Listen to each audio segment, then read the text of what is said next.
Um, Mr. Chair, Mr. Catalyst Team Leader, it's your lead.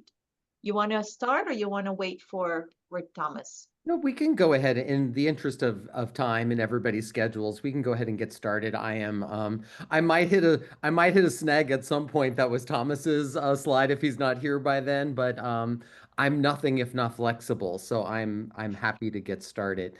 What I do want to do is share my screen, and can everybody see that? Yes. Yes. Excellent. So, good morning, everybody. Thanks for making the time out of your day to be with us this morning. Really appreciate it. As Bennett was greeting people as they were coming in, it was nice to see familiar faces from our first Catalyst meeting that Pillar One had to this one. So, thank you to those who have returned to continue the conversation, and welcome to those of you who are here for the first time joining Pillar number one, which is alignment with economic growth. So thinking of things that are related to diversifying the economy in Hawaii, and then all of the ripple effects that happen once we reach that goal. We've diversified, and now we need to think about how do we train a qualified workforce, and how do we also, in a sense, maybe train is not the right word, but how do we work with those industry partners to be sure that they're keeping pace as well? So a couple things about what we're going to do today. We just want to continue this welcoming that Bennett and Marshall and I started with our coffee talk, but continue that piece and give a little bit of framing to all of the work that's being done, not just in Pillar One, but across all four of the pillars as we keep moving forward, and also looking to realize that North Star goal that we've talked about in the past. Do a little bit of a recap from our first meeting, and then really the bulk of today is discussion about strategies to actually operationalize the goals that we've set for Pillar One. So to me, today is kind of the most exciting part of the conversation. We've done some context setting already. We've done some identifying what's already existing, what's already out there. And now it's time to dig in a little bit deeper to start talking about, if these are our goals, what are our strategies to operationalize those goals? And then also, what's the data that we need to start collecting? Or maybe it's data that already exists that we just need to utilize in a different way to see if we're actually making movement towards reaching those goals. And then, of course, we'll end talking about some next steps. I know many of you have July 9th on your calendar. That is a major next step for all of the pillars, where we're going to meet again in person. And we'll save a little bit of time at the end of today to talk about that. So as I mentioned, and as I think everybody on this call realizes, there are four pillars that are part of the economic development plan that Bennett and her team have put together and are working on. This is pillar number one, about that alignment with economic growth. But I did want to call out the other pillars as well. And I know some of the leaders from those pillars are on this call right now, and there's upcoming meetings. I think Bennett, the next one, correct me if I'm wrong, is on Friday, and it's Friday, yeah. the education and training one. So if you are able to attend that, please get that information and be on that call. I know there was one yesterday I was unable to attend, but there's recordings, right, Bennett? Yes, it was a good one. Yeah, Matt and Keala. Yeah. Hey, Dan, are you meaning to forward your slides? Oh, are they not? They're on my end. They're forwarding. I don't know, Are they not not on mine, forwarding but on I your could be end? wrong. Yeah, Can somebody? It should be on the pillar objective slide with the four pillars on it. Did it not it's not advance? showing on that. Yeah. I only see that we're still on the first slide as well. Oh, okay. Let me try again. That's what happened to Steve Schatz the other day. He was talking and it was not advancing for him. You got Is it. that better now? You're seeing the four? Okay. Well, when I move to the next one, I'll let you know, and you can tell me if it is actually advanced to the next slide. But this is just a quick reminder of what those other pillars are. And also to let you know that today we are going to focus on pillar one, but the goal piece. And if you kind of read into the pillar one goal a little bit, we do want to focus on the core issues that have already been identified. Labor shortage being one. a living wage, and we've talked about that to some extent, about even an action step being having a living wage summit, that might be something this group could help plan and that we could see as a next step. But also talking about how are we, what are the strategies for economic diversification and how are we measuring if that's happening or not? And then also the idea of jobs for the future. So those are kind of the four big things that we want to focus on today. Hopefully we have time to talk about them and get some good ideas across the board from everybody who is in attendance. Okay, now I just advanced it. Did it advance to the next slide? Okay, excellent. So just again, a reminder of what the purpose of today's meeting and this team is. As I said, we're meeting to advance the State Unified Workforce Development Plan, but these bullet points here are what all of the pillars are working on, not just this one. So even though we have different areas, we all are working towards these common goals. And today I want to set, or when you look at bullet number 3 about setting clear goals and measures of success, that would be a focus for today. Identifying data needs and gaps, that would be another focus for today. And really digging into what, in order to meet these goals, what do the strategies actually look like? Because I do feel like we've talked a lot about the goals and what things already exist around those goals, but that it's time to really start digging in a little bit more deeply about the actual strategies themselves. So as Thomas, did he join the call, I Thomas? sure did. I'm sorry, Okay. Dan. I was Oh, a no, few minutes late. no, your timing is actually very, very good because this would be the Thomas part. Yes. Yeah, Thomas is going to spend just a little bit of time right now, kind of catching us up for the work that has been done so we know where we are as we move forward today. So take it away, Thomas. Awesome. So well, first of all, aloha, everyone. Thank you for joining us today. Glad that I get again to work with Dan, such a great partner to work with on this. So the implementation timeline you see there, I'd like to start with the end, and our ultimate goal is by the end of this calendar year, that we will be submitting a report to the DLIR director and the governor and the legislature on the implementation status of our plan. Is that about accurate, Bennett? That's really what we're working towards. And so all of this work with the pillars, with the North Star goal work, all of those things really is gearing us towards this July meeting that Dan referenced, the July 9th meeting.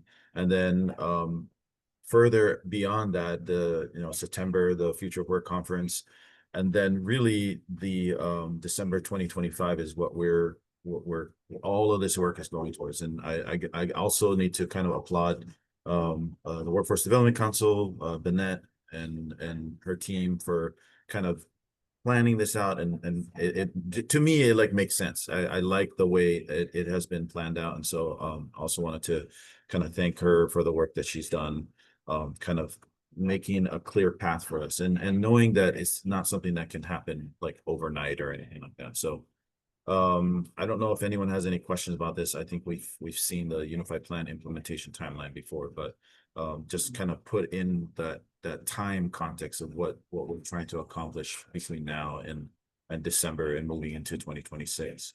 Some of the other things from the first meeting recap.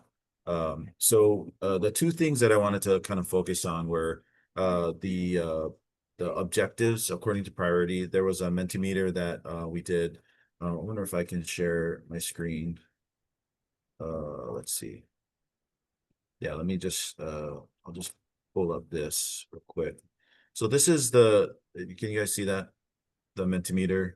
Yeah, so this is the results of the Mentimeter from the first meeting. So as if you recall, there were about 7 topics or issues that we voted on as a pillar work group to decide what our priority should be, what rose to the top. And you see those top 3 are pretty neck and neck. You have analyze economic and labor market trends. So basically what can we see, or can we predict the future, sort of, kind of like where do we see things going in terms of labor and economic market trends.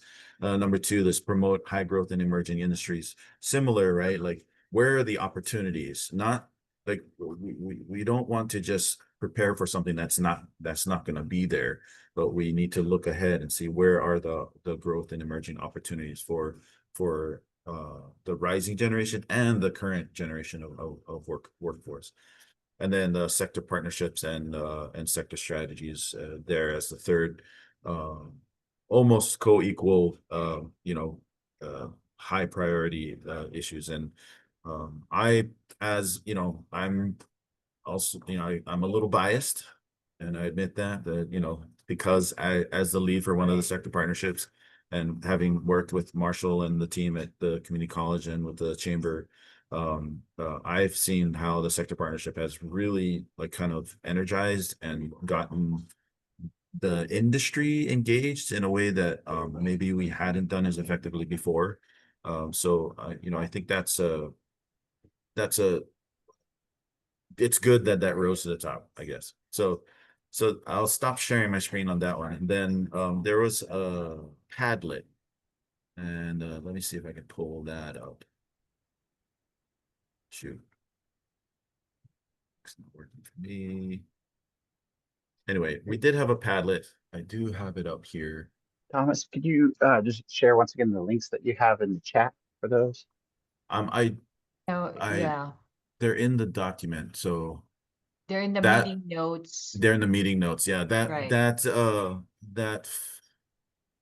Mentimeter graph was actually in a Word document, and then the Padlet link I can drop that in the chat real quick here. If you want to share the meeting notes, Evan.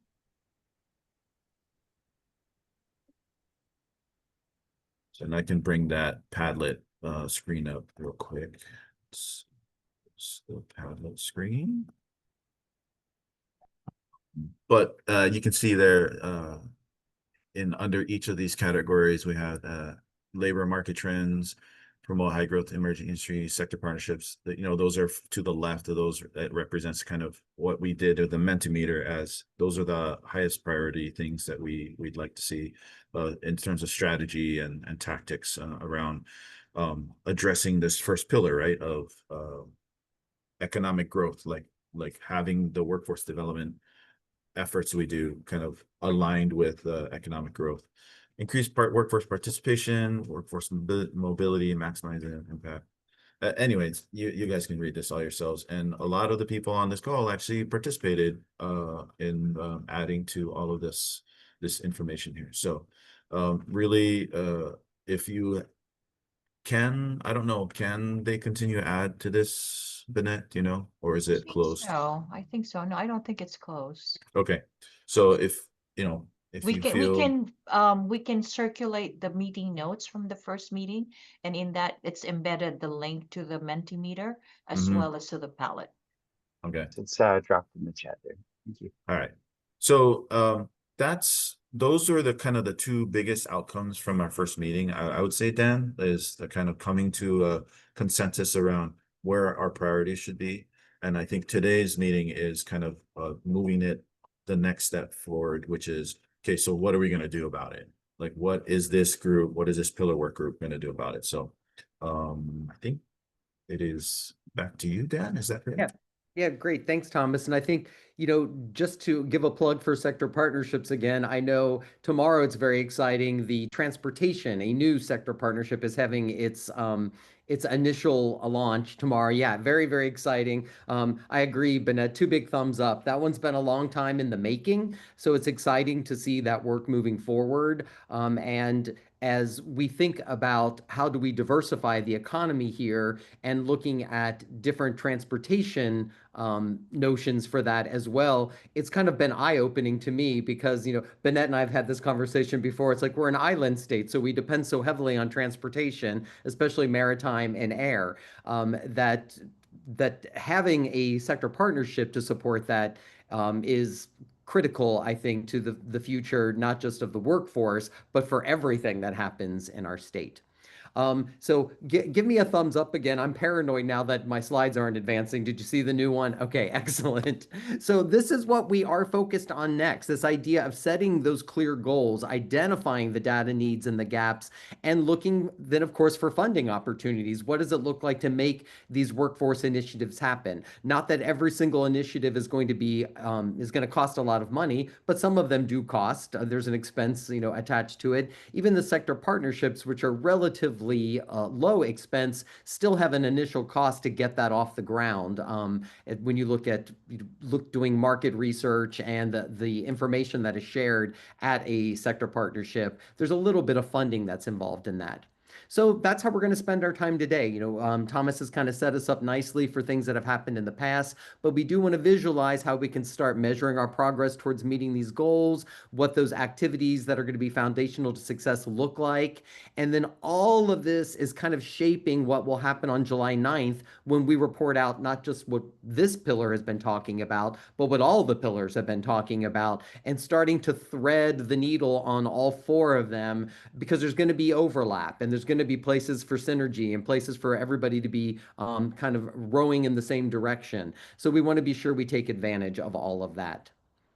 So to begin this conversation today, we do want to focus on the Pillar 1 goals. So these are, again, as a quick reminder, addressing labor shortages. What are the strategies for that? Some of the activities we've identified already, but now what do next steps look like?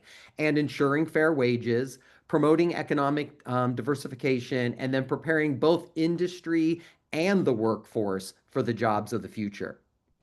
So Thomas is going to get us started with those first two, the one about fair wages, the labor shortages. And as we were prepping for today's meeting, we kept coming back to the Good Jobs Hawaii mantra.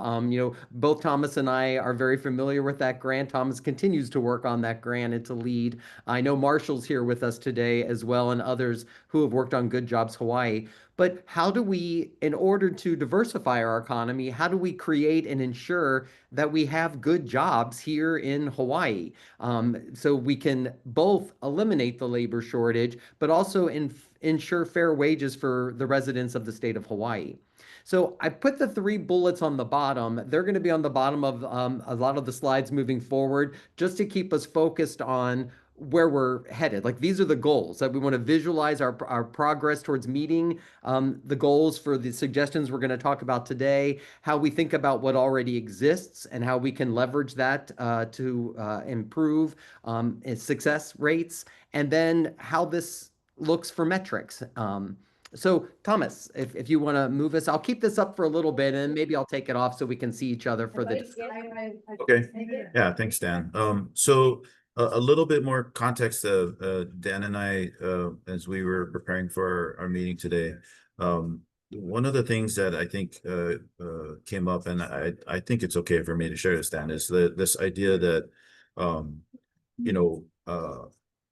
when we saw that a fair labor kind of summit or some kind of an event, a fair wage summit, I think was the idea, Fair wage right? summit. Yeah. We both kind of took a step back from that and it's like, okay, is that really like what we want this economic growth pillar to be talking about? And we definitely feel like it can be a part of the conversation, but I do feel like Dan and I in our conversation, we took a step back from that a little bit and said, maybe that's not the first thing that we do. That we don't, as the Workforce Development Council and as the Pillar Work Group, we don't go directly to a Fair Wage Summit, but we keep that in mind as a potential kind of outcome or potential deliverable that we could do as a group. So and by bringing that up, and Christine, I see your hand. Just give me 1 second to kind of bring this back to this goal/strategy, is this idea that if it's not a fair wage summit, if it's not even fair wages, like what is that talking about? And Dan very adeptly went back to like you said, the good job. Like, what is a quality job? What defines a quality job or a good job in Hawaii? As a kind of a response to or a reframing of this idea of whether it's fair wages or whether it's a labor shortage issue, is like, well, in line with economic development and economic growth, what is a good job? What is a quality job? And what determines that? And so I just want to kind of frame the conversation around that. And I hope that's okay, Dan, that I kind of gave a little bit behind the scenes to our conversation about that, why we kind of maybe shied away from the Fair Wage Summit, at least initially. Not that we're abandoning it completely, but that we want to kind of get there maybe a little bit different direction. So Christine, feel free to share. Thanks. So I just wanted to share from some of the conversations and reading that I've been doing lately about underemployment, right? And you know, this is, I think this is particularly timely. So just a quick note first about fair wages, right? So I sit on the Chamber of Commerce Hawaii's Board of Directors, and we recently had you know, and we recently had, much like the Seth Colby talk, right? A presentation on the cost of doing business, right? And fair wages, living wages, come up, right? In those discussions with the board. And you know, one of the things I keep hearing over and over in these presentations is that, you know, the cost of doing business, right, is very much tied to regulation, permitting processes, et cetera, in the state. And that's a state problem. That, you know, we can get together and talk about the consequences, right, of you know, college degree premiums being much lower in the state than on the mainland, right? Or about, you know, regulatory burdens on businesses being much higher in the state than on the mainland. But, you know, ultimately, these are issues that need to be fixed by the state legislature. You know, that there's nothing in this group can highlight those issues, but, you know, but it's not going to, I think, really have an impact. I don't think it's the best use of our time. But, you know, I also wanted to share a little bit about like a field of study approach that, you know, I do think is a significant contributing factor to underemployment, and that also I think points to the dangers of us focusing too narrowly on a particular suite of sectors. Right. And that is, you know, a student in, for example, a nursing program is almost certainly going to be looking for a job in nursing, right? A student in film production, right, is going to be looking for a job in film production, et cetera. You know, my issue is that that's less than half of post-secondary students, right? Programs where there are clear connections between major or program focus and jobs, right? And similarly, you know, while the high school academies are terrific, right, and our focus on apprenticeships and expanding those are absolutely critical pieces of you know, helping our students to get good jobs and stay here. We're continuing to simply ignore, right, all of the others, right? The students who are really interested in social media, right, where there isn't a social media Good Jobs Hawaii program or degree program, et cetera, or the students interested in, you know, museums, or students who have some vague interest, right, in public service or nonprofits or helping the homeless, right, or whatever it is. You know, and I think if this group can't think more holistically, right, about connections between education, aspirations, right, of individual students and workers, and the hidden job market, right, all of the other non-nursing, non-doctor, you know, roles in hospitals, right, the IT roles in schools, right, all of these other jobs, I mean, those may not be shortages that we measure, but they are clearly reflected in brain drain rates, right? And in underemployment rates for post-secondary grads. So, I wonder if there's a way of incorporating that, right? And thinking more broadly, right? About ways to make more visible the hidden job market, to nurture the aspirations of students who want to stay in their communities, but who aren't necessarily thinking about a pathway in the narrow suite of sectors that we've chosen to prioritize. While not neglecting or diminishing that work, right? There's still more than half, right, of the workforce and our student population whose aspirations don't fall into one of those sectors. So, is there a way to think more broadly about this? Yeah, Leslie, Leslie, looks like your hand is up. Yeah, and I was just going to say very, very quickly that, thank you, Christine, for those thoughts. And that the sectors, I don't want to lose sight of the reason why those sectors were selected. They weren't randomly selected, of course. They were selected as high growth areas and recession proof. And actually with COVID, when it was happening, that they would be somewhat COVID proof sectors as well. So that was the idea behind those. But I agree that, looking at it, especially this particular group and looking at it across the entire state, to look beyond those sectors. Our praise of the work the sector partnerships has done is not meant to say those are the only important sectors. It's the sector partnership idea that is what's successful. And I think no matter what sectors that works in, that framework has certainly proven to be successful. Leslie? Yeah, I just will echo what you said, Dan. Thank you for your comments, Christine. I think we all agree. My favorite book is Fareed Zakaro's In Defense of a Liberal Arts Education. As a mother who paid for one, it's my favorite book. But I think, and correct me if I'm wrong, I think this implementation strategy for the plan is, yes, we're going to learn lessons from Good Jobs Hawaii. We're going to take that infrastructure that was funded by that grant and continue to use it. But we're not defined solely by those sectors that were in Good Jobs Hawaii, or even in the areas where we have the partnerships developed or evolving.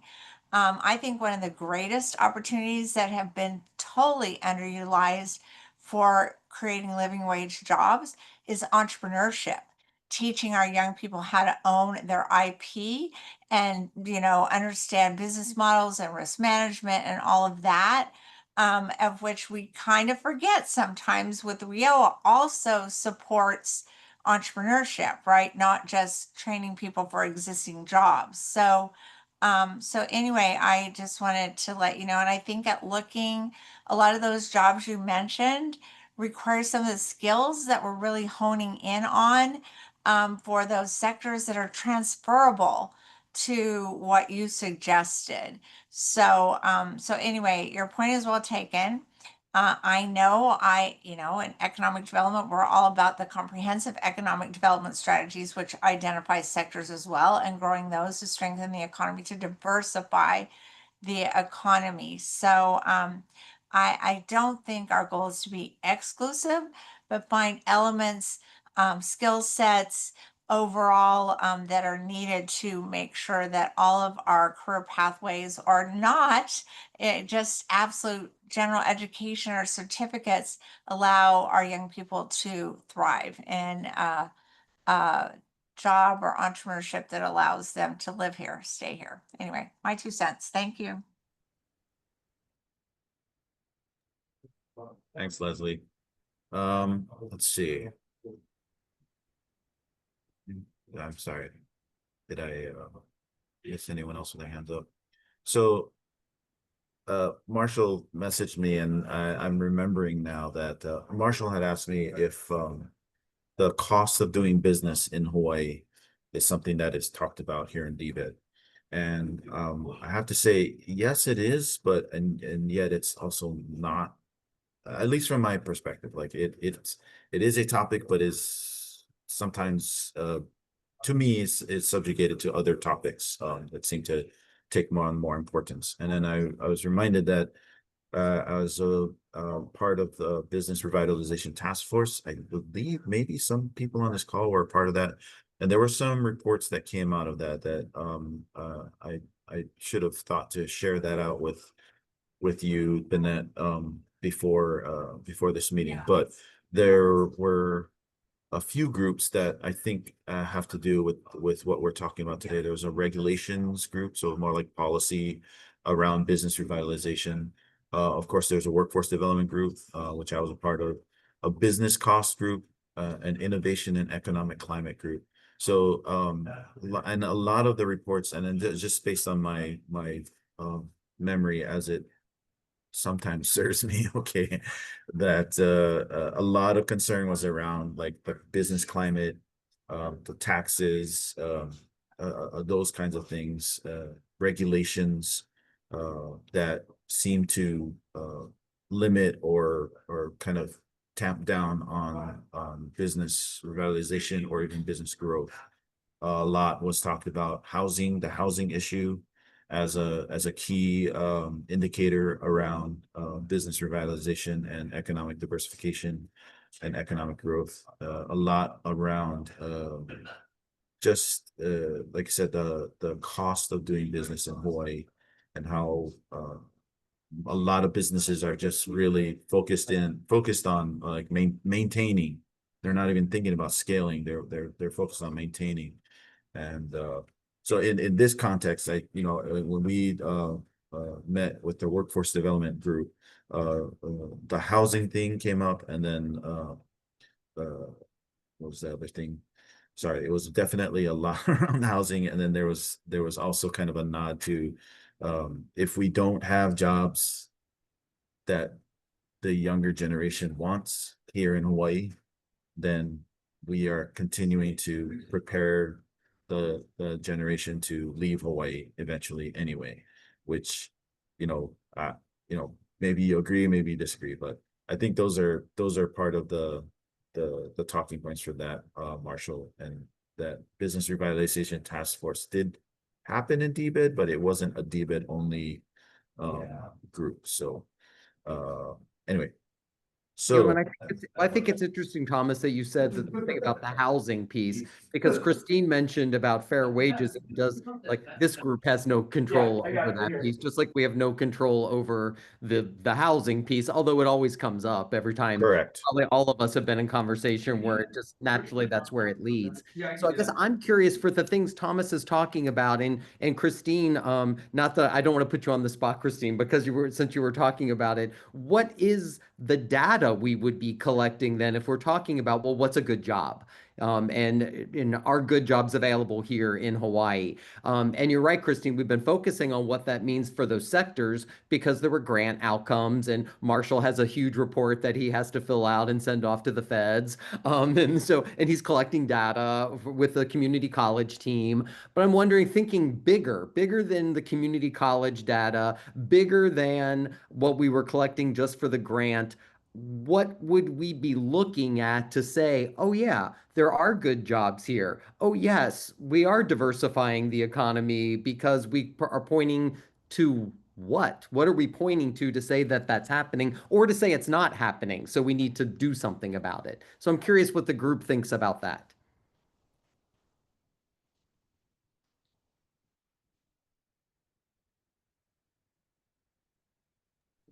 Can I ask Matt to weigh in? I'm kind of curious what you think because you're the data guy. Yeah. As you asked that question, I was multitasking, doing some data analysis on the other screen. Well, and Around- plus I know, Matt, I know you've around also wage- you've looked at things beyond wages. Like what do right. what do people in Hawaii want beyond just a big paycheck? I know there's other things that make people want to stay in a job. So I know you've done that kind of work too. So I really do value your input, like Bennett is saying on this. Yeah, happy to chime in. To that point, and I probably mentioned this before, but we've done a good job in Hawaii report, right, where we talk to people across, you know, um, many communities across the state, and really, it's wages in terms of having enough to live here, right?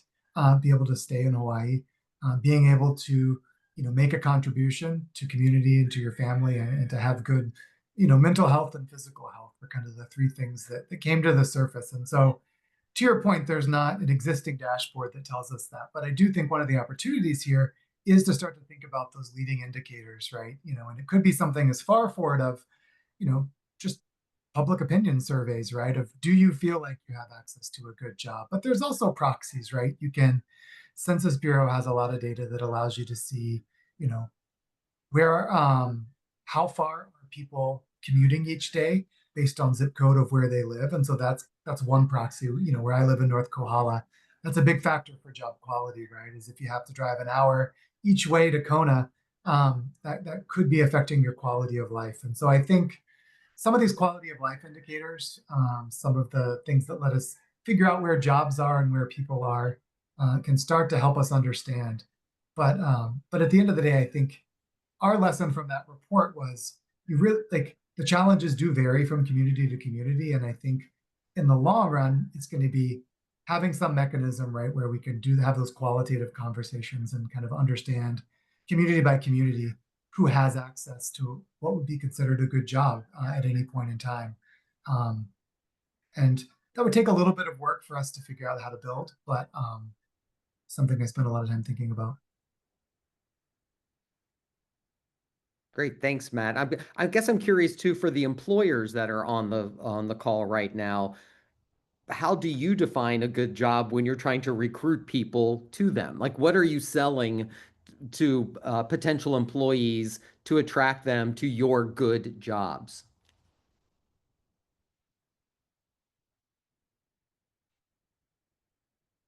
I'm going to call out Kasu and Wes and Rosella. That was You're a the big call out. employers. Sorry. Don't hate me. I'll go real quick from a Olelo perspective. When we're bringing people in, a lot of it, because we're nonprofit, is the benefits package.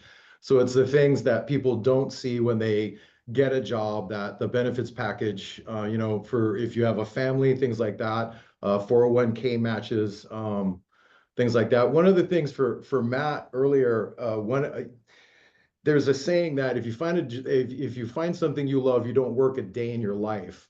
And with the quality of life and the travel, one thing that always interests me when I looked at the employees that are dedicated to Olelo, been here for 20 years, is there's a line where you will put up with so much stuff because of the personal gratification you get out of a job. And it'd be interesting to see where that line is drawn for Oahu. Like, the people that drive in from Eva to go downtown, is that job such a good job that an hour and a half in traffic is totally worth it, as opposed to the mainland where they're driving in from like 2.5 hours, 3 hours for a 8-hour job? So again, I'm digressing, but a lot of it has to do with that coverage when you're employed in benefits.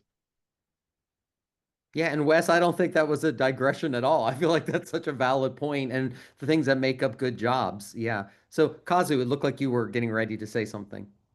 Yeah, so in addition to benefits, I think we also talk about career progression in the organization. So opportunities to move up, different educational opportunities. You can start a career in one path, but there are so many different paths within our organization. So as long as you're willing to learn, adjust, be flexible, there's a lot of different ways to move up. And then aloha everyone, it's Rosella. For hospitality, we, healthcare, 401k or a pension, PTO, all those things are just sort of givens because we're competing against so many others. So we have a solid benefits package, promotion from within, all that good stuff. They definitely look for perks, right? Being able to stay in the hotels, the F&B discounts, and they're looking for culture. So the workplace culture is really, a person will leave for money, but they will return if the money is solid and the culture is intact. So, that's something that we focus on here. And, that's why we're resilient when we have other luxury properties opening up, like, Kona Village, Rosewood Kona Village. We didn't lose headcount to that luxury property because one, our benefits, but also, just the workplace culture. Hi, can I say something real quick? Um, Not speaking as an employer, but coming out of COVID, we would often ask a lot of our participants or our visitors, our customers that would come into the job centers or the Department of Labor, because we saw teachers, we saw nurses choosing to work as baristas and doing jobs that were very out of character for what they had been trained for. And a lot of what they were sharing, which is still true till today, because we often still ask that question, is that one, it was the leadership, right? So it was going to an employer that sort of had, for lack of a better words, that open door policy, that open arms, the family type of mindset or mentality with their workers. They were gravitating towards that. The benefits, the pay, of course, you have that as a given, but we often heard from them saying, yeah, that's no longer as important as truly believing in the company we are working with, you know, their family background, how long have they been, here doing the work. So it was some of that as well. So I just wanted to give voice to that. Thank you. Yeah, no, thanks, Denise, because I feel like that's such a critical piece to all of this. And I think it's why Thomas and I originally, when we were like, oh, a fair wage summit, we're like, oh, but it's so much more than that. It's so much bigger than that. But I guess we didn't know how to label it, I guess if we even need to label it, but we didn't know how to put a name to all of that to say, okay, what exists in Hawaii, or what are the degrees to which these things exist that make jobs appealing, that make people want to stay in jobs, that make people want to stay in Hawaii? Because, and I guess part of it's generational. I'm a proud Gen Xer. So, I come very much from the generation of I'll figure it out. I got it. I don't know what's really going on right now, but I'll get it. I'll figure it out. And I know that's not where everybody else is coming from. And especially when it's like, it's not the way that I want it to be to fit the rest of my lifestyle, not just my work, but the rest of my lifestyle, that I want it to be a particular way. And I know there are generational differences there. So those are the things, and I don't know how you measure those things. So if somebody on this call has some thoughts about, doesn't have to be to measure every last bit of it. I see some things in the chat that are helpful, but I wonder if there's other things people can think of how do we measure it, and is it data we can actually get our hands on? So some of the states actually have used labor participation rate as a measurement, as a KPI. So for those of us who are novices, so labor participation rate is how many people from 16 to 64 are actually in the marketplace being employed. Now, Hawaii, for the last year, has been on the lower end of the national range. So Hawaii has been like at 60%. The national average is at about 63%. The highest participation rate is about 67, and it's in Utah. The lowest participation rate, meaning there's people who are not in the or choosing not to work, is in Alabama, at least according to the latest statistics. So if you use labor participation rate, it's actually already being gathered by the Department of Labor. So it's easy enough. And some states have used that as a marker, so that then if whatever it is that they need to do to move that participation rate higher would be an indication that we're doing the right thing. Right. And not that I expect you to know this answer, Bennett, but do you know what's happening in Utah that makes it the Yeah, I actually I sought out the executive director of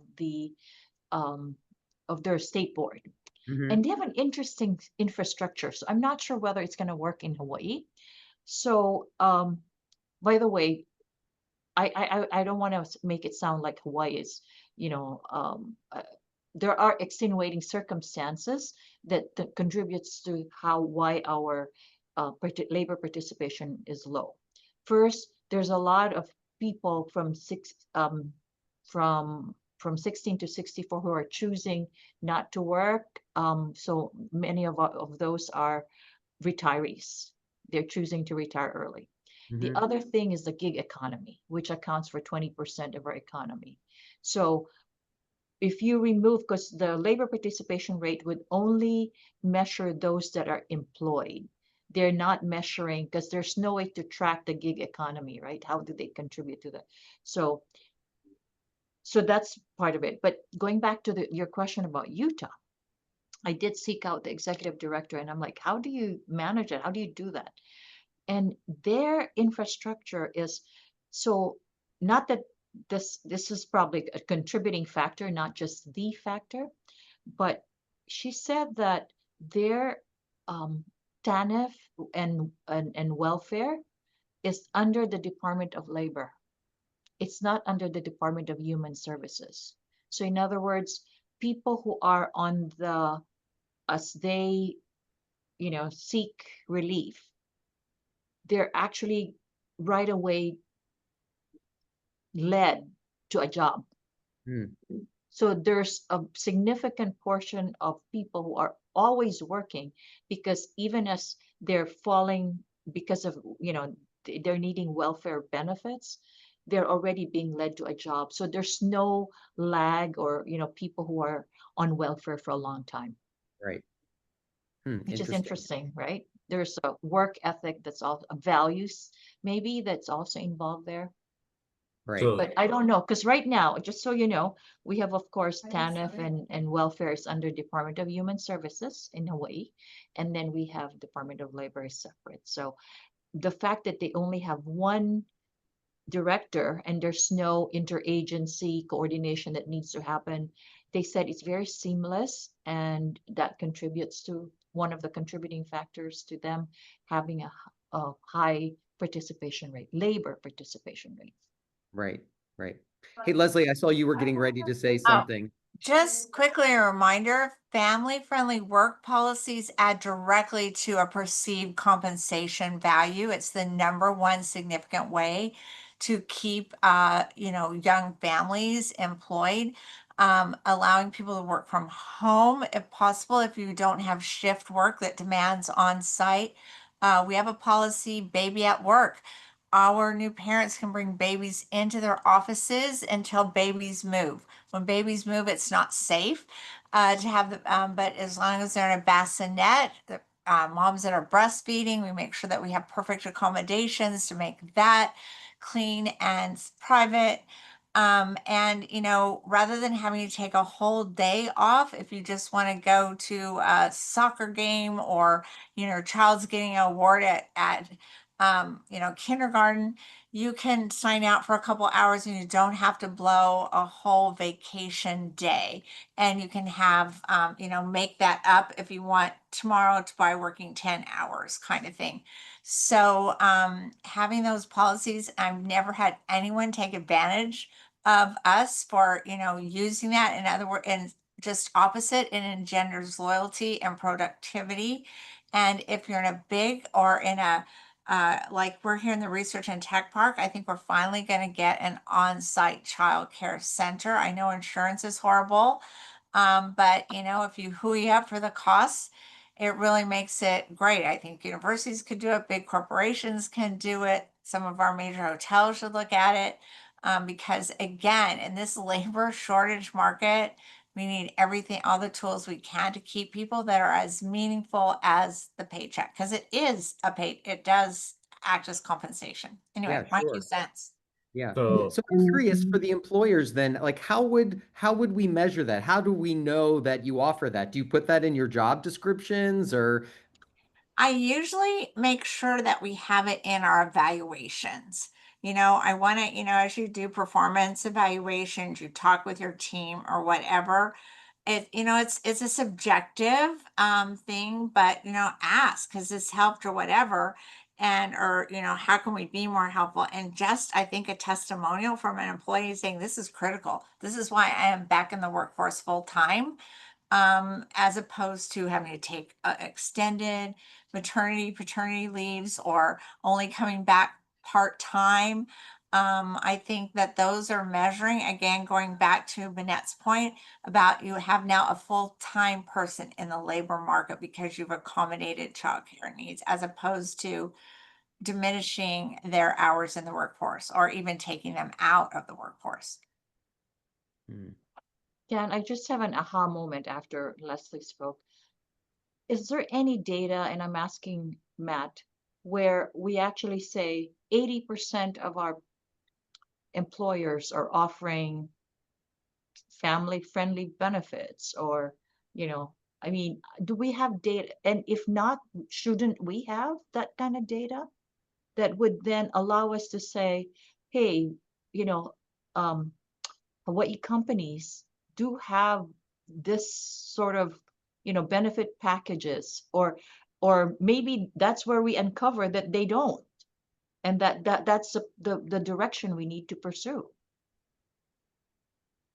Yeah, just pulling up. Maybe the chamber needs to, undertake it and somehow we'll fund it, Yeah, because I think that's important. But it's Rosella. Once Matt has a moment to respond, I might have some insight after that. Yeah, I was just going to say, I don't know of a comprehensive resource, so I'm excited to hear what Rosella has to share.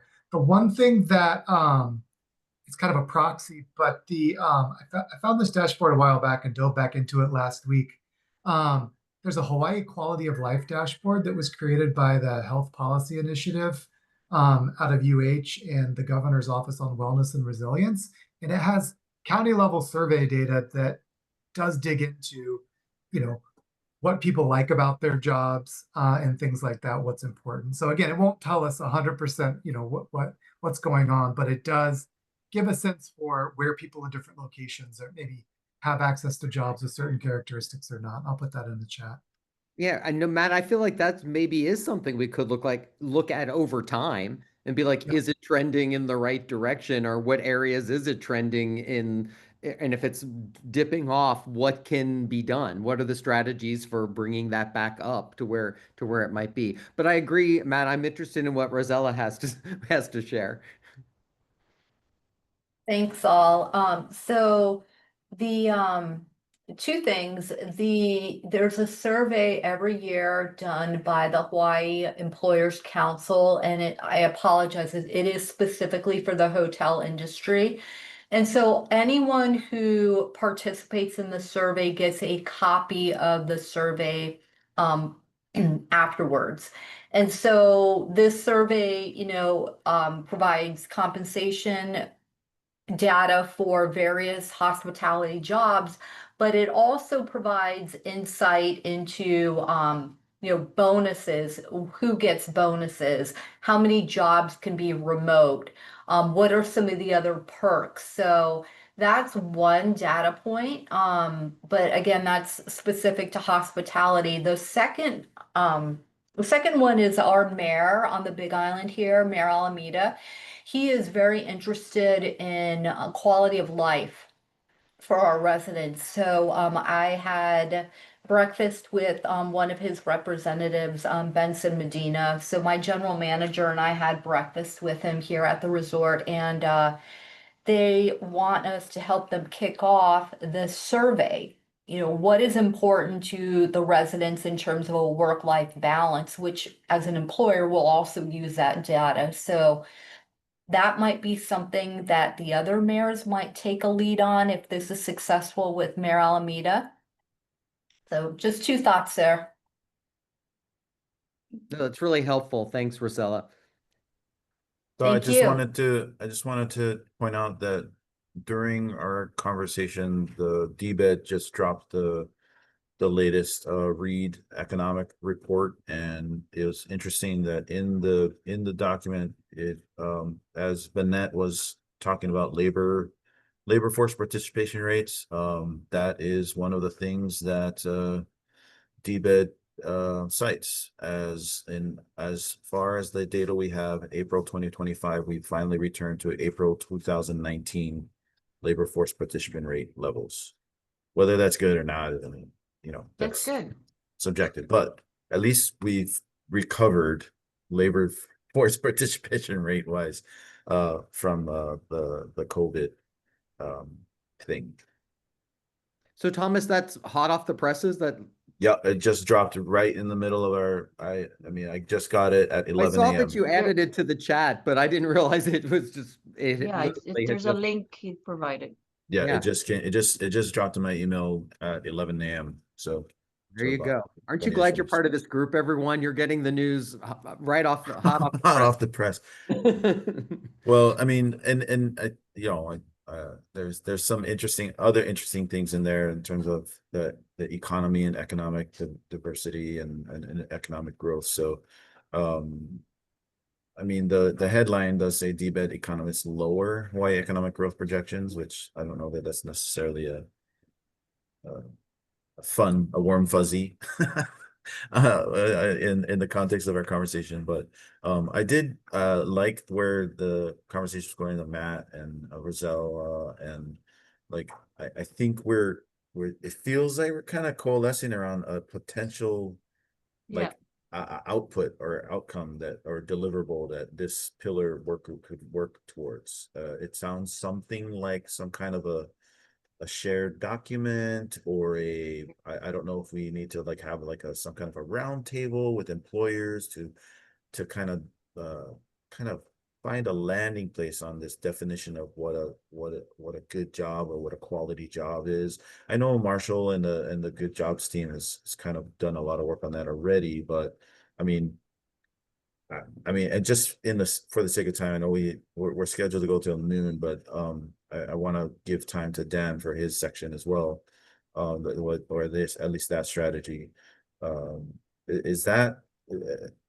I mean, that's just my read. I've seen Bennett nodding her head. I think Dan was kind of nodding I his head. think we're heading in the right direction. Okay, I mean, does anyone have any thoughts around that on like how we could kind of put that or what even maybe if I know, Bennett, you had kind of suggested maybe the chamber could kind of be the lead on this work to kind of identify what, like to coalesce, like, I mean, what Wes's input, Cause's input, and all the employers here, their input was, and even Leslie's input around like the family friendly policies being one of the number one like non-wage related things that keep a person engaged in their work. I can't remember exactly what you said, Leslie, but but in the like, interest of time, yeah, is that something we want to like yeah. coalesce around?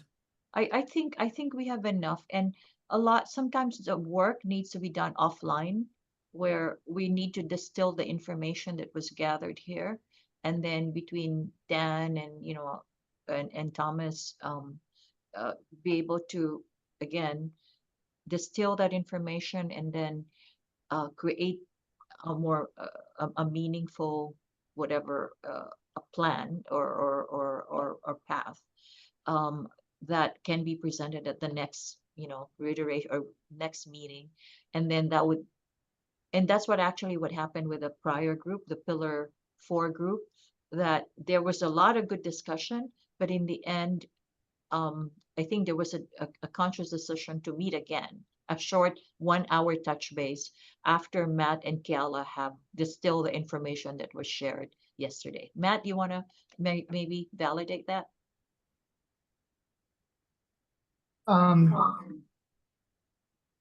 Just that we're meeting again. Sorry, I'm still multitasking a little. I apologize. You caught me. No, it's okay.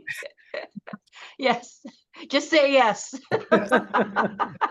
One more time, because we did have a really good discussion. No, yeah, so I Um, said yeah. the path for the pillar 4 was, we thought initially we're gonna just have the second meeting and that's it.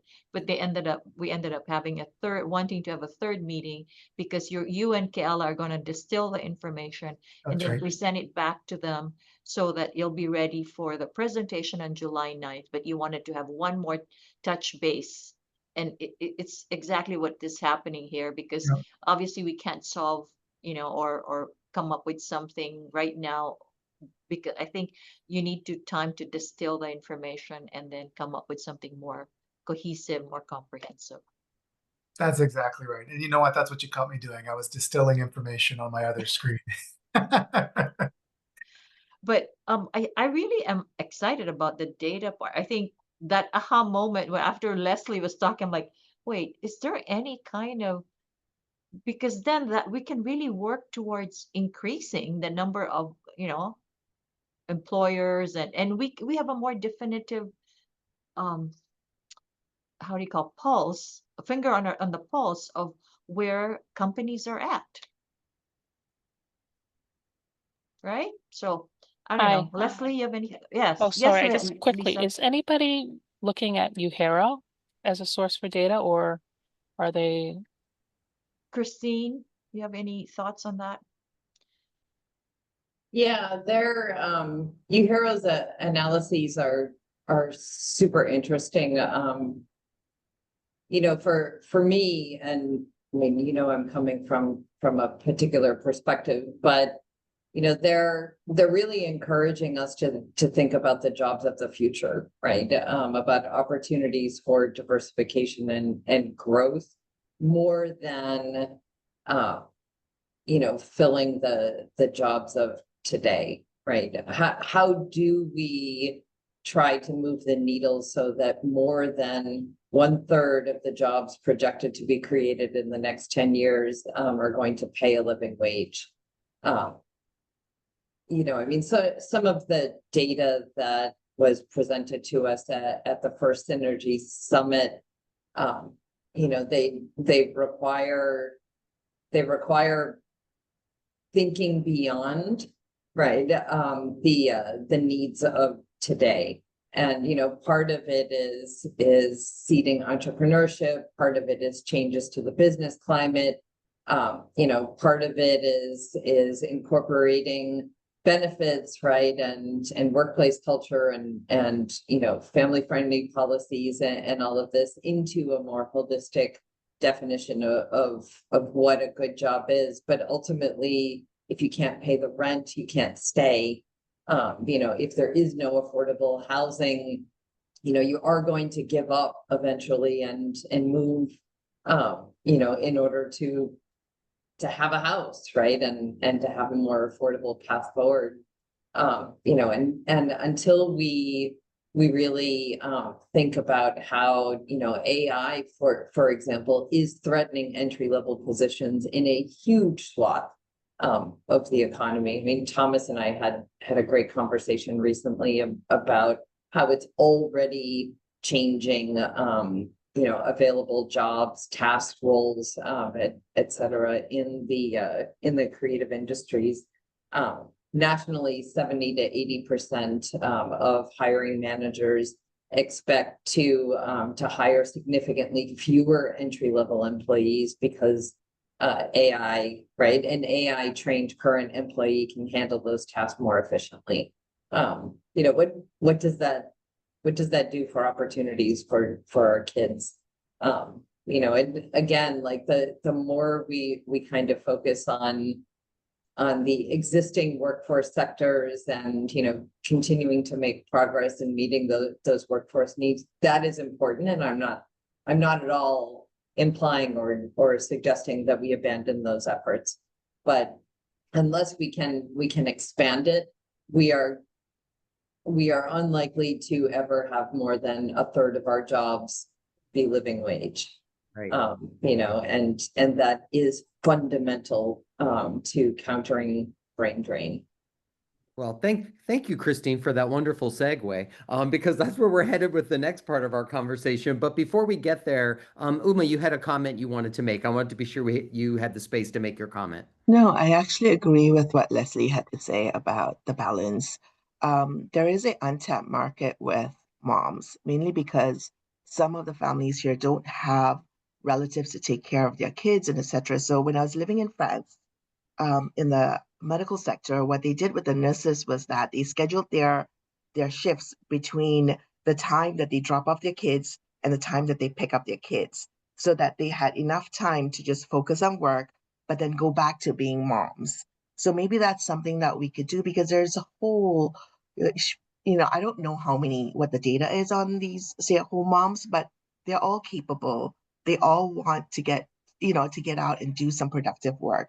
And I can speak to that because I stayed home for 8 years watching my kids because we don't have any relatives here.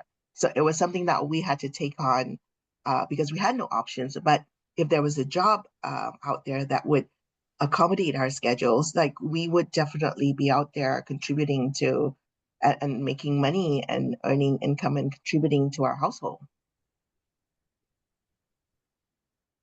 I just wanted to add one quick thing on to Christine. I'm typing in the chat. I think as a metric, we have to have a through line metric or a foundational as measuring the housing inventory. How are we addressing housing inventory for all workforce, right? And that means doctors too. We have doctor shortages because their high wage income can't find houses. Because really, honestly, this is an academic conversation unless we address housing. We are not going to retain, we're not going to attract back home. It's just too big a barrier. And so, if we want to validate our work, and I think we need to have Take You Heroes, whoever's measuring that what developments are online for workforce and for housing developments at the same way we're doing our metrics on the training and what creates a good job. They have to be together. My 2 cents. Yeah, I think everybody, I see lots of nodding after that comment, Leslie. I think everybody is in agreement on that piece. And again, thinking, this group making recommendations or this group looking at what are data points to see if we're moving in the right direction. Looking for ways, I know our impact might be limited, but what can our impact be in these ways? Kind of reframing my mindset on that.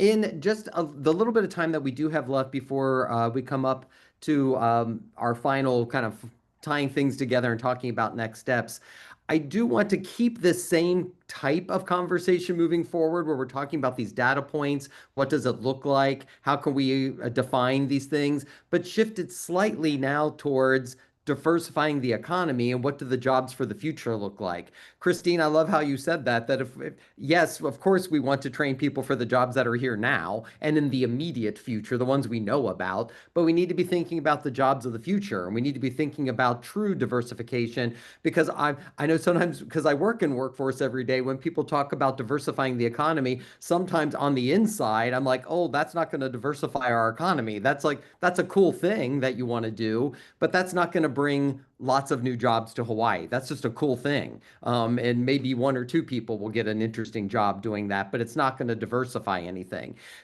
So what are, using the collective brain power on this call right now, how do we start to look at the future of work and diversifying our economy in ways that we can measure and then have data that says, oh yes, this is the direction where we're headed or the direction we should be headed. Because a lot of the data I see is specific to the way business operates in other places, not how business operates in Hawaii. So it's like that's interesting data to me, but we're never going to have a huge manufacturing plant here. It's just unlikely to happen. So that's interesting, but I don't necessarily want to spend a lot of time and energy on that. I want to spend my time and energy on what's going to be here and what is likely for the future of the place where I live, where we all live. So again, I see some head nodding. Matt, you just came off mute, so I'm interested what people have to say. Yeah, I'll share what I was working on my other screen. I'm not going to share the data because I just calculated it and haven't had a chance to check it yet. But I think one of the places we can look to is thinking about what economic diversification might look like within a geography, right? Because I think that's one piece, right? Is that the opportunities that I have in North Kohala traditionally are limited to what I can drive to, right? Or in this, unique situation where I'm working remotely for a fully remote company, I have more opportunities. And so I was just doing some analysis that I can go deeper into this a little bit, but there was a bill that the Holamua Collective worked on last year around remote work, and they did a big remote survey to really try to understand the potential.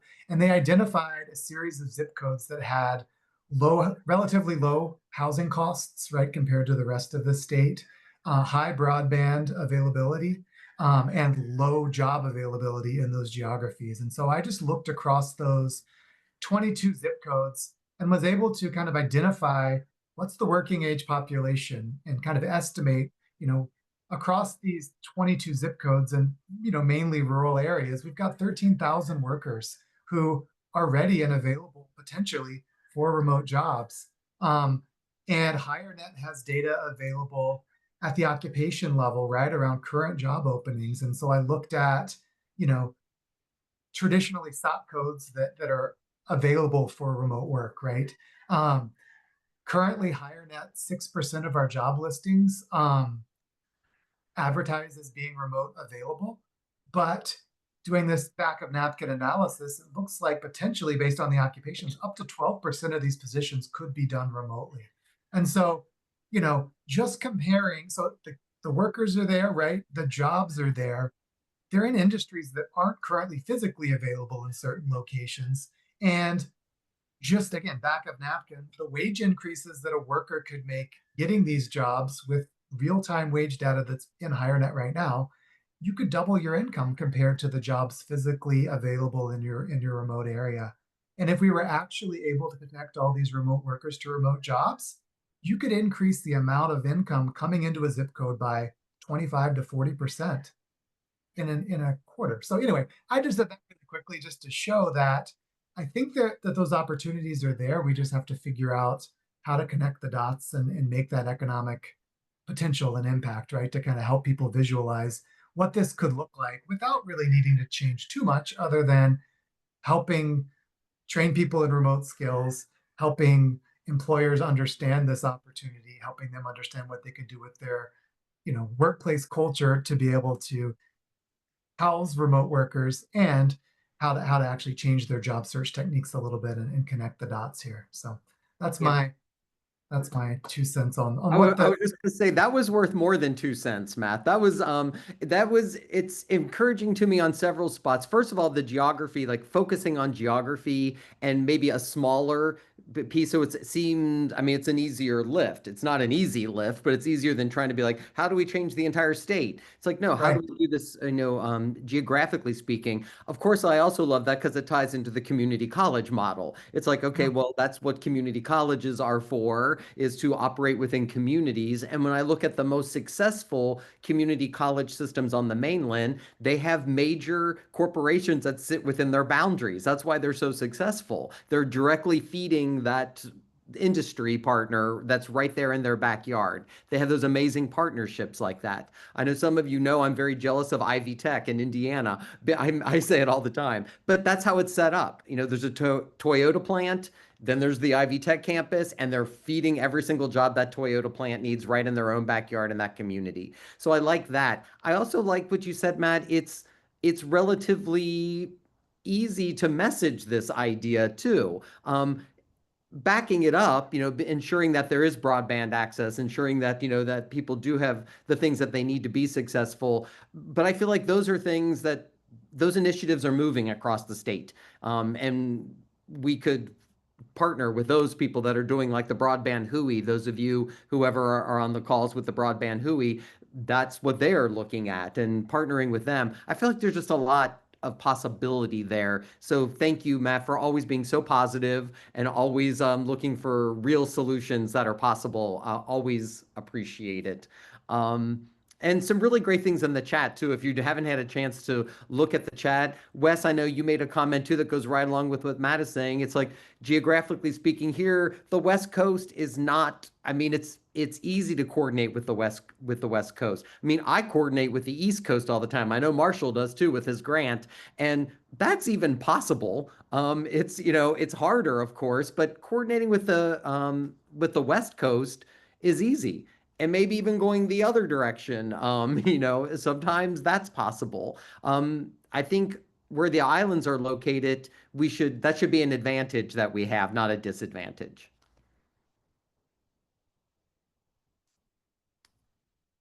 I see lots of people who look like they want to share something. So please, whatever thoughts you have about, because again, I like too, Matt, that you're talking about metrics, because I know trying to keep it grounded in that, not just, oh, here are some amazing ideas, but how do we measure it? How do we know we're doing it? How do we know when we need to adjust what we're doing, and not just go on our guts? Although I trust the guts of most people on this call, so.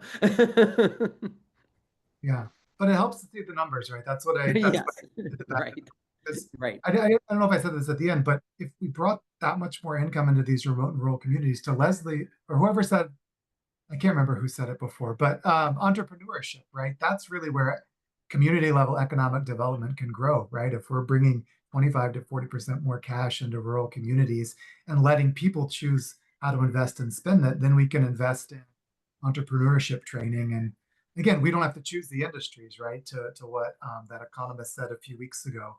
That's really how kind of community-driven diversification could grow. Anyway, I'm off my soapbox. Back on. Yeah, I think this group has done an amazing job because when you look, I remember the slide that you had addressing the labor shortage. I think we addressed that with, you know, talking about the quality jobs that can hopefully entice people to be, you know, to be part of the workforce. Then we talked about diversification. We talked about data a lot, right? So I think you guys have met the mark, and you know, trying to capture all this and ensuring that you have a presentation that would be aligned with everybody else's in alignment with the unified plan is the next step, the next challenge. Yeah, that seems like I said earlier, I feel like threading the needle on all four pillars will be relatively straightforward because sometimes they go together. I mean, it makes sense. You did all that work up front, Bennett, so it would all work together. So they are, you know, they can stand alone, but together they actually can hold up something. So I feel like, you know, we are there. Christine, I really appreciate your comment in the chat. I feel like that might be another piece if we look at, as opposed to what's the latest and greatest thing and how do we get them to come to Hawaii, is, well, what are people doing that has a future to it that are struggling? And they're looking for answers. And how does Hawaii provide them with the answers? I feel like that's a viable thing. I know I've said this before. To me, diversification lies in our diversity itself. Certainly the number of languages that are spoken across our state. I just feel like Hawaii's a language hub. And how do we capitalize on the fact that it's a language hub? So when I read that, Christine, I was thinking to myself, oh yeah, there's got to be some companies that's a problem. Like they need access to multiple languages. And other places can't help them. You know, maybe the Midwest isn't the best place for that person. You know, I could take that away from Ivy Tech, and it could be something that lives with the Hawaii Community College system instead. So I feel like there is work to be done there to identify those businesses and how do we reach out to them at that point and be like, hey, look what we have to offer, as opposed to them looking at us and saying, oh, wait a minute, I get what they have to offer, I choose to go there. You know, we need to sell ourselves as well as a place people want to come. It's not just beautiful here, there's a lot of other advantages to living in Hawaii, although it is beautiful here. Dan, I want to, and with the remaining time, very quickly just underscore the fact that we're not expecting overnight success here, right? We're laying the groundwork for the future and allowing all the various stakeholders who are present here to actually take a look at that and see how they can take a part of that and maybe pursue that further. And then so that there would be some synergy as we keep talking about it. So if at the end of the day, this pillar team comes up with like 4 ideas of data that we need to pursue further, I think that's a work in progress. We're not expecting ourselves to be the to be able to fund it, but if there may be some wherewithal within our group that can take one of those elements and then, fund it, proceed with it, and then that then forms a data bank that we all can rely upon to make strategic decisions. That's what I think again, my own personal vision of what it is, but I guess this is open to consensus, open to everybody's input as well. Great. Well, thanks, Bennett. I mean, thanks for your vision and your leadership on this, because like I said, a lot of the heavy lift for this work, for it to actually unfold, was done up front. And that's what's enabling us to have these kinds of conversations now.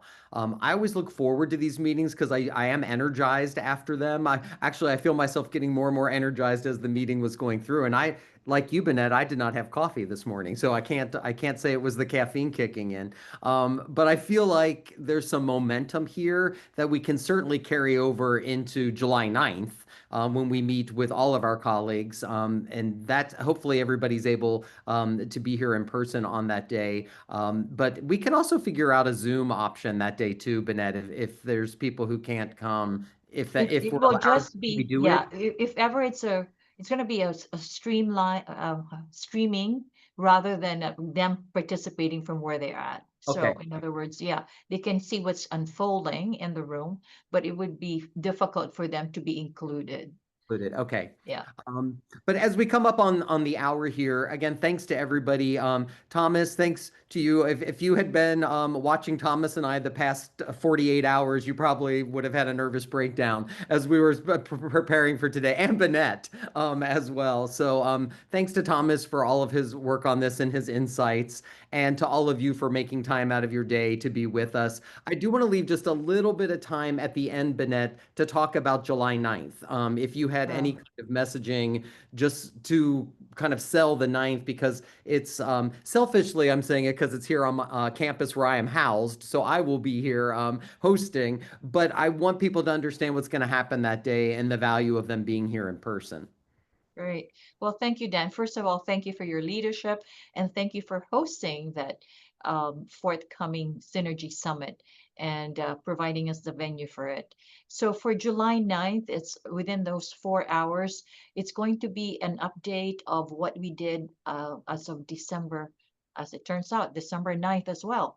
And that was not on purpose, by the way. It was just seemed to be the most convenient day. But for those of you who were there present, you remember the things that we talked about, which is every of those pillar teams will be presenting what they had agreed upon, have a consensus on, and then they will be presented to the group. In addition to that, there will be the funding document that Matt and I have been working on for the last 6 months that will be unveiled.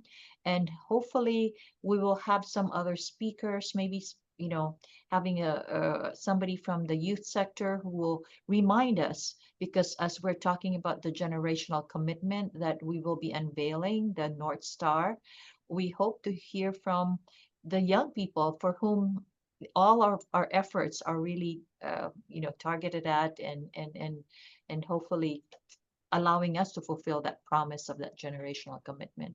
And then we're looking for an ending speaker, because at the very end, because if you recall, last time we had a wonderful talk by Jeff Micolina from the energy sector.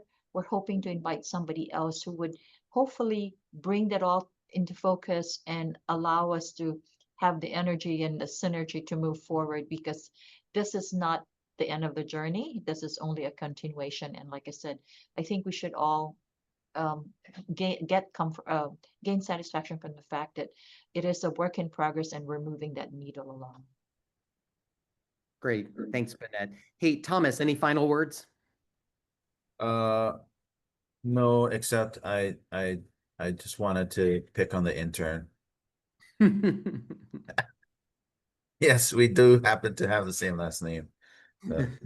Yes, she is my daughter. Just, I think most of you have met her already, but yeah. Say She's working hello, with Angela. Bennett on the workforce development council team. Sorry I was late.